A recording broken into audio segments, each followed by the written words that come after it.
ચાલો વિદ્યાર્થી મિત્રો, આજે આપણે ભૂતકાળના વાક્યો બનાવતા શીખીએ. સૌથી પહેલાં આપણે સૂચના સમજીએ. 2. રેખાંકિત શબ્દોના ભૂતકાળના રૂપો બનાવી વાક્યો લખો. એટલે કે વાક્યમાં શબ્દ નીચે લીટી દોરી હોય એનું ભૂતકાળનો રૂપ બનાવીને વાક્ય બનાવવાના છે. Example: Umang it's an apple. It's એટલે ખાય છે, એપલ એટલે સફરજન. ઉમંગ સફરજન ખાય છે. હવે ઇટ્સ નીચે લીટી પાડી છે, એનું ભૂતકાળનું રૂપ થશે એટ. તો આપણે વાક્ય બનાવીશું: ઉમંગ એટ એન એપલ. ઉમંગે સફરજન ખાધું. હવે 1 number, father comes home early. પિતાજી ઘરે વહેલા આવે છે. હવે તમે જુઓ, કમ્સ છે, એનું ભૂતકાળનું રૂપ થશે કેમ. એટલે આપણે લખીશું ફાધર કેમ હોમ અર્લી. પિતાજી વહેલા ઘરે આવ્યા. Number 2, Vinay is singing a song. Vinay ગીત ગાઈ રહ્યો છે. સિંગિંગનું ભૂતકાળ સેંગ થશે, એટલે આપણે લખીશું વિનય સેંગ અ સોંગ. વિનયે ગીત ગાયું. આગળ જોઈએ.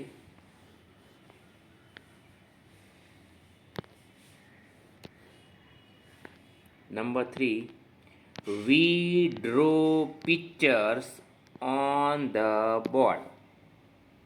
ડ્રો એટલે દોરવું, પિક્ચર્સ એટલે ચિત્રો, ઓન ધ બોર્ડ એટલે બોર્ડ પર. અમે બોર્ડ પર ચિત્ર દોરીએ છીએ. ડ્રોનું ભૂતકાળ થશે ડ્રીવ, એટલે લખીશું we drew pictures on the board. અમે બોર્ડ પર ચિત્ર દોર્યું.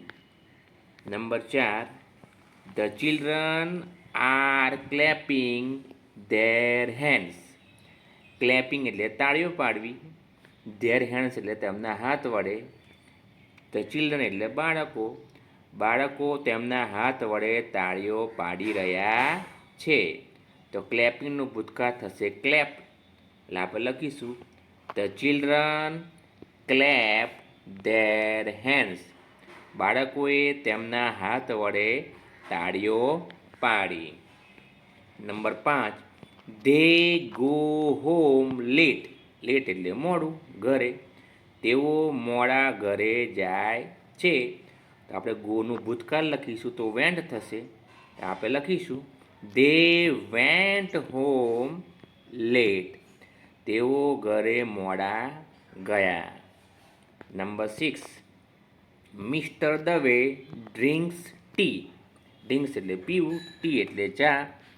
શ્રીમાન દવે ચા પીવે છે. હવે ડ્રિંક્સનું ભૂતકાળ થશે ડ્રેન્ક, એટલે આપણે લખીશું mister Dave drank tea. Mister Dave ચા પીધી. આગળ જોઈએ.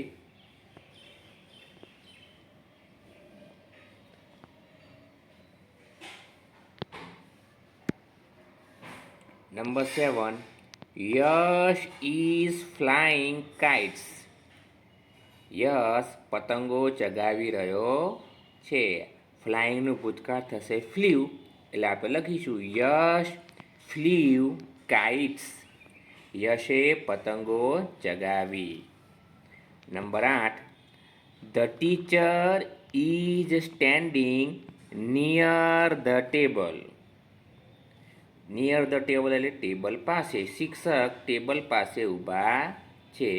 તો સ્ટેન્ડિંગનું ભૂતકાળ થશે સ્ટૂડ, એટલે આપણે લખીશું the teacher stood near the table. શિક્ષક ટેબલ પાસે ઊભા રહ્યા. ચલો આગળ.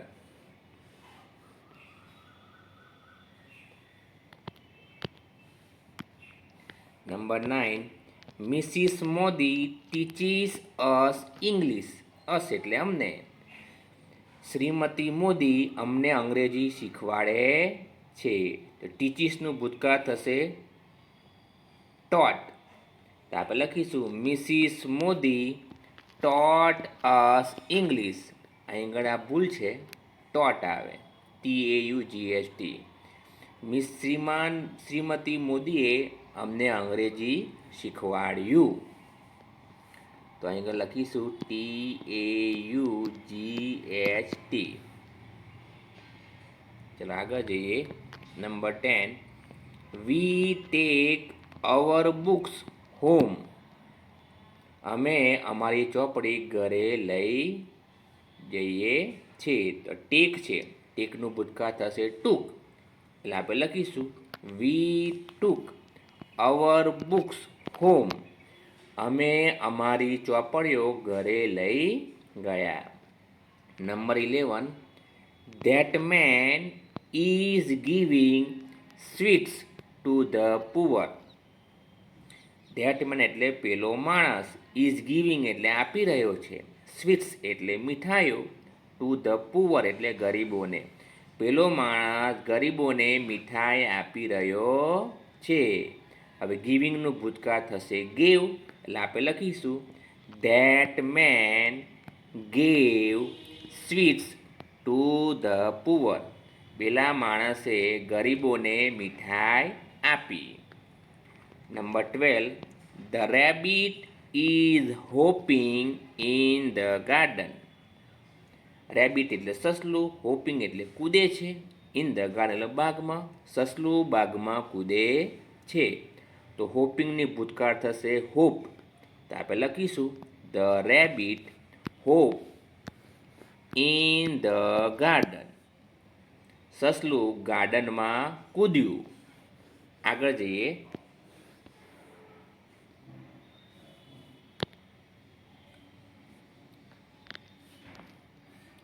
Thirteen, I skip fast.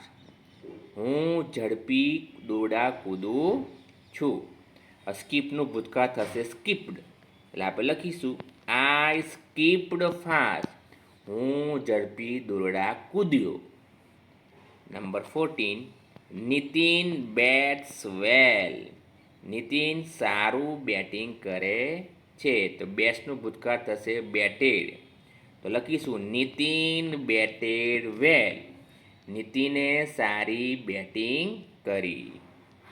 Number 15, the baby is sleeping in his mother's લેપ.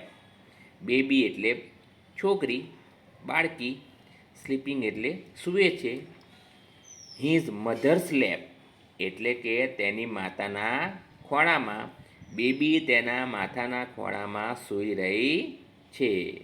સ્લીપનું ભૂતકાળ થશે સ્લેપ્ટ. એટલે આપણે લખીશું the baby slept in his mother's lap.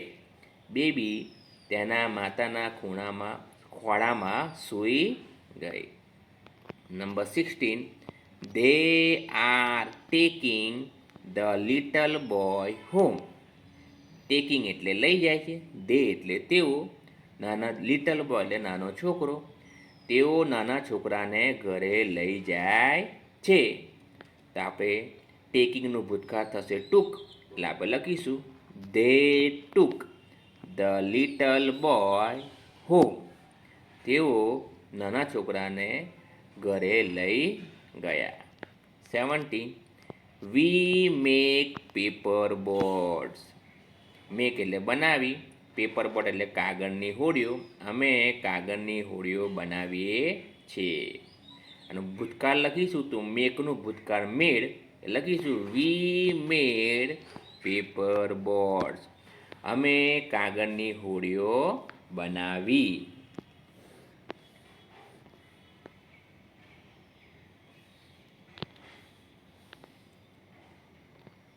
18, Soham false down from the tree.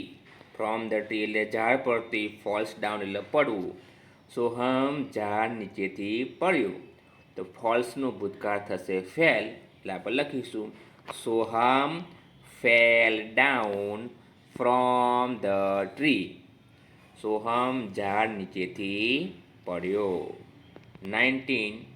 Ramu is driving the car. Driving એટલે ચલાવે, કાર એટલે car. Ramu car ચલાવી રહ્યો છે. તો ડ્રાઇવિંગનું ભૂતકાળ થશે ડ્રો. એટલે લખીશું રામુ ડ્રો ધ કાર. રામુએ કાર ચલાવી. Number 20. Kiran buys a new bag. New bag એટલે નવો થેલો, બાયઝ એટલે ખરીદે. કિરણ નવી બેગ ખરીદે છે. તો બાયઝનું ભૂતકાળ થશે બોટ. એટલે લખીશું કિરણ બોટ અ ન્યૂ બેગ.